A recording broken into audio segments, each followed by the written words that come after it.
kommentariyada xabarlarda o'qib qolaman. Choyga shuncha ochiritmi, shuncha navbat qaydan, boshqa ish yo'qmi odamlarga deb yozishadi. Men negativ kommentariyalarga tayyorgarlik ko'rib javob beradigan ishim yo'q.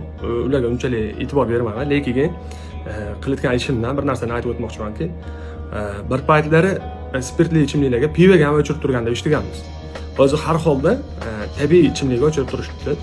Meni misolimda o'zi ko'pchilik ayon bo'ldi. Xalqimizda tabiiy ichimliklarga bo'lgan, masalan, choyga bo'lgan, issiq choyga bo'lgan talab shunchalik ekan. Biz azaldan o'zi choylar, masalan, qadriyatimizda bo'lgan. Hozir ko'chada qancha o'sha sog'liqqa zarar beradigan, yurak urishini ritmidan chiqarib yuboradigan zararli ichimliklar, energetik ichimliklar ham o'shancha. Mana bozor katta, bemalol hamma viloyatdan taklif qilib menga yozib turishibdi. O'zini sohasida ustasi bo'lganlar, masalan, choy bilan shug'ullangan odamlar bir yangi bosqichga, ya'ni damlab berish shoxobchalarini ochib, bozor katta, bitta meni o'zim kuchim yetmaydi.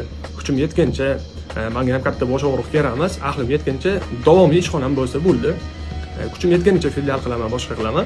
Lekin men xursand bo'lganim, inson xalqqa bergan mahsulotidan qalbi xotirjam bo'lish kerak. Tabiiy ichimlik bergandan xursandman. Doim zarari kattasidan ko'ra kichikroq turadi. Balkim bu ham qaysidir ma'noda me'yordan oshiqcha bo'lsa zarardir, lekin boshqa spirtli va energetik ichimliklardan ko'ra bu ancha tabiiy. Meni ko'nglim xotirjam, xalqqa bergan mahsulotimdan, men qilayotgan daromadimdan ancha ko'nglim xotirjam. Nimaga? Kimlardir zaharlab ham yotibdi xalqni. Oldab, yolg'on mahsulotlarni sotib, umriga zomin bo'lib, masalan, giyohvand moddalarni deymizmi, zamonaviylar chiqib yotibdi. Qumor bilan zaharlab yotibdi-da. Ozgina asli unaqa insonlar kam, ijobiy tanqidni bir odam bilish kerak deb o'ylayman. Do'stini, yurtdoshini ishini bir mashadan doim men kamchilik so'rayman. Nimaga? O'shaning ustida ishlayman. Hamma biznes ham bitta muammoni yechimi.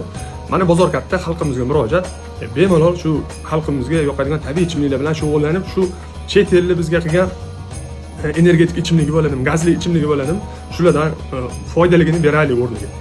Kecha men bir kishiga aytdim, shu kelayotgan energetik ichimlikni asli kopeykaga tayyor bo'ladi. U alyumin banishni idishi mahsulotdan qimmat.